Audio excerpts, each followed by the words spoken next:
menarik banget. Pasti ini juga karena seperti kata debt collector, ini adalah akan terjadi tindakan di luar dugaan. Dan ini memang di luar dugaan teman-teman semuanya, dan di luar dugaan saya juga. Kok bisa sekelas Kredit Pintar melakukan hal seperti ini? Ya, ini ada dua orang yang curhat kepada saya di Instagram, dan dua-duanya menyatakan bahwa mereka sama-sama ditekan oleh DC atau debt collector dari Kredit Pintar. Tapi ini penekanan pun juga versi halus tapi ngena banget gitu loh, karena penuh dengan pertanyaan. Oke, apa yang seharusnya kita lakukan ketika kita mendapatkan hal-hal yang seperti ini biar tidak salah kaprah dan tidak salah jalan juga. Oke, kita ambil dulu dari E ya. E yang bertanya ke saya sebenarnya ini hari Minggu kemarin ya. Terima kasih, apa yang bisa saya bantu, silakan perkenalkan dirinya. Oke, ini dia yang bertanya dan dia pula yang menang. Oke, selamat pagi Bang Medi, semoga sehat selalu ya. Saya EP dari Jakarta Barat. Saya ingin bertanya, kalau saya dapat ancaman seperti di foto berikut, saya harus bagaimana? Apakah benar rekening saya bisa dibukukan oleh pinjol? Saya dapat WA dari Kredit Pintar. Oke, kita satu-satu dulu ya, karena ini ada dua versi sebenarnya. Oke. Wow. Oke. Kami ke tempat bekerja Anda yang terbaru ya, bukan ke tempat kerja Anda yang Anda cantumkan. Jadi kami minta tolong kepada Anda untuk segera menyelesaikan tagihan yang di aplikasi Kredit Pintar sekarang sebelum kami sampai ke tempat Anda kerja. Oke, bentar dulu. Oke. Sebelum ke tempat Anda bekerja ya. Ini dari aplikasi Kredit Pintar. Oke. Kami secara transparan akan mengakses data-data tertentu dari HP Anda, sebagaimana saat Anda pengajuan menyetujui hal tersebut pada saat pengajuan pinjaman di aplikasi kami. Contohnya sebagai berikut, Anda boleh lihat di sebelah saya ya. Pertama, kamera. Oke, ini diizinkan oleh OJK ya.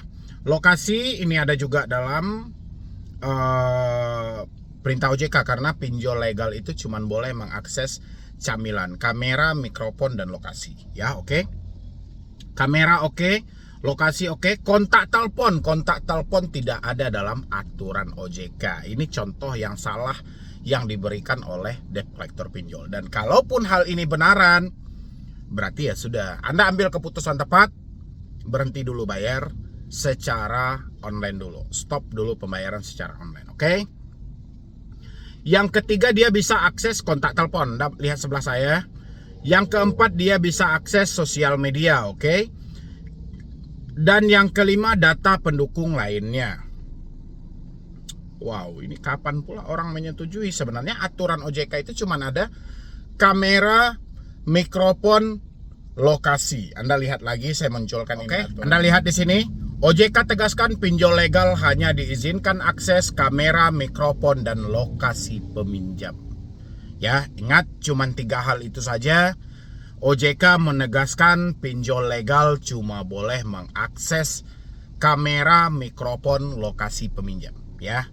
Sekarang kita bandingkan lagi dengan ancaman dari si Kredit Pintarnya. Dia menyampaikan contohnya sebagai berikut. Pertama, kamera, kedua, lokasi, ketiga, kontak, keempat, sosmed, dan kelima, data pendukung lainnya.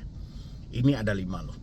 Berarti selama ini mereka tidak mengikuti aturan OJK. Kalau mereka tidak mengikuti aturan OJK, Anda sebagai orang yang galbay harus mengikuti aturan OJK. Kalau pinjol mengakses di luar dari ketentuan yang ada, berhenti membayar.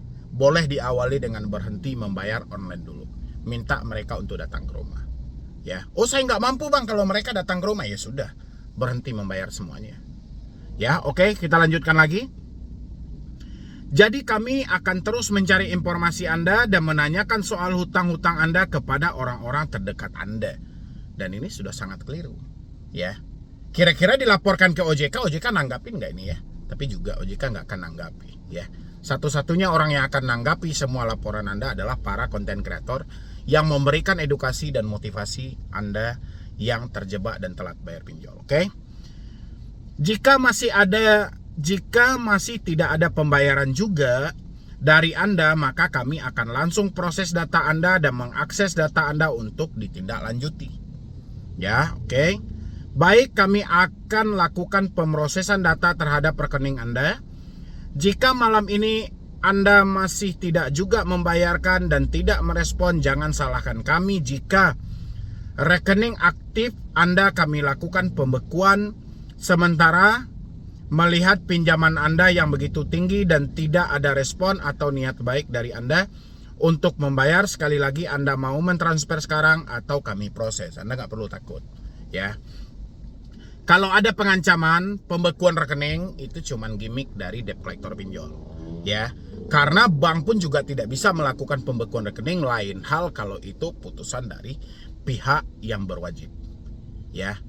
Tapi kalau hanya sebatas pinjol, nggak ada hubungannya. Lain hal kalau Anda menabung di BTPN, ya mungkin bisa jadi. Tapi BTPN kerjasama dengan Kredit Pintar pun juga saya rasa nggak mungkin sampai membekukan rekening Anda. Ini cuman pola dari debt collector saja. Jadi Anda nggak perlu khawatir, nggak perlu takut. Kalau Anda sudah menerima ancaman seperti ini dari debt collector, saya berharap tolong di stop dulu pembayaran Anda, karena ada yang disampaikan tadi bahwasannya dia akan mengakses beberapa data yang ada.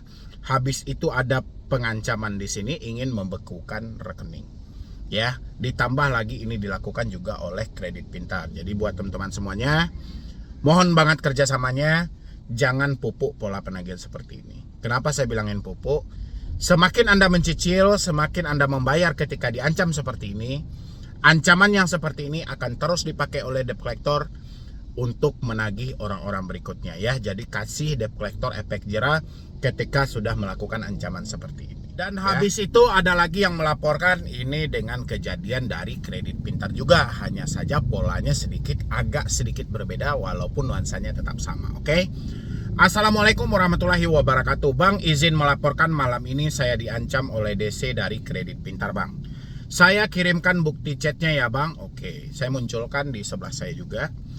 Malam, bagaimana perihal tagihan Anda? Semoga Tuhan membukakan hati Anda yang sudah punya dana untuk tidak ditunda lagi pembayarannya. Amin. Lakukan pembayaran Anda sekarang apabila Anda memiliki etikat baik terhadap perusahaan kami. Terus si debiturnya bertanya, ini dari perusahaan mana lagi ini? Sudah malam masih tetap me-WA. Ini di WA jam 9 malam, oke? Sudah keterlambatan hampir 1 bulan masih juga belum membayar tagihan. Ya, Anda dari mana dulu? Kata si debiturnya. Saya dari aplikasi Kredit Pintar. Oh, oke. Jadi pertanyaan saya, buat Kredit Pintar ataupun buat OJK, sebenarnya penagih hutang ini bekerja 24 jam atau kayak mana gitu loh. Ini udah kayak security aja, ada shift siang, shift malam ini. Jam 9 malam pun masih menanyakan tagihan, kapan dia mau istirahat. Atau dia tidak mencapai bonusnya, atau Kredit Pintar tidak menggaji debt collector yang seperti ini, sehingga dia bekerja sampai malam untuk mengejar target, atau kayak mana. Ya, saya lanjutkan di sini. Urusan saya ya urusan saya, Anda tidak usah ikut campur, oke? Terus kenapa kalau wilayah Anda, negara ini punya Anda, oke? Orang terdekat saya adalah orang terdekat yang Anda nggak perlu ikut campur. Nyuruh gue usah campur lu siapa? Oke, begini saja. Anda kan penghutang nih. Begini saja, Anda kan penghutang dan Anda merasa benar sedangkan Anda tidak mau bertanggung jawab, oke? Saya tunggu tanggung jawab Anda sampai besok, tapi jika Anda tidak ada itikat baik untuk mengembalikan, jangan salahkan kami jika kami bertindak di luar dugaan. Terima kasih. Maksudnya di luar dugaan itu apaan?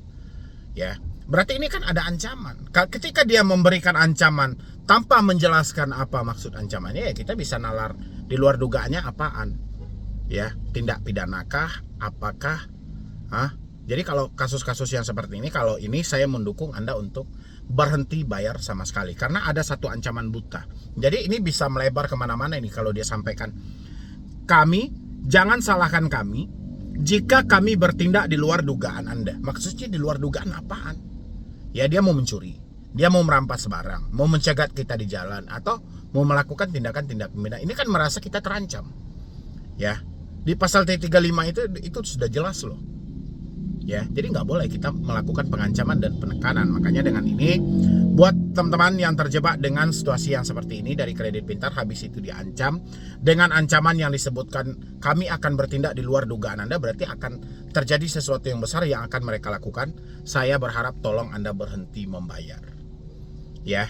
Jadi jangan Anda ikutin lagi dan jangan takut juga dengan ancaman-ancaman seperti ini. Sampaikan ke mereka, oke, terima kasih banyak atas chatan Anda dan satu bukti ini cukup bagi saya untuk tidak membayar lagi di aplikasi Anda. Seperti itu aja ya. Jadi jangan takut lagi, dan mohon juga buat teman-teman, ketika kita diancam seperti ini jangan melakukan pembayaran apapun. Ya, jangan Anda mencicil, jangan memperpanjang, apalagi gali lubang tutup lubang. Ya, mungkin dari saya cuma itu aja. Soalnya ini kan pola penagihan debt collector aja, risikonya juga nggak ada. Risiko yang paling berat dari pinjol itu BI checking, dan Kredit Pintar akses BI checkingnya muncul di BTPN nanti karena mereka menjalin kerjasama. Entah di bank mana lagi mereka kerjasama, itu saya belum mendapatkan informasinya. Yang jelas sejauh ini yang saya tahu Kredit Pintar kerjasama dengan BTPN. Ya, jadi kalau Anda sudah diancam dan ditekan seperti ini, saya berharap stop dulu pembayaran online. Jangan pernah mencicil, jangan pernah memperpanjang, apalagi mencari talangan dana dan menggali lubang tutup lubang di aplikasi lain, ya. Jadi sekian dulu dari saya, Medi Broni. Wassalam.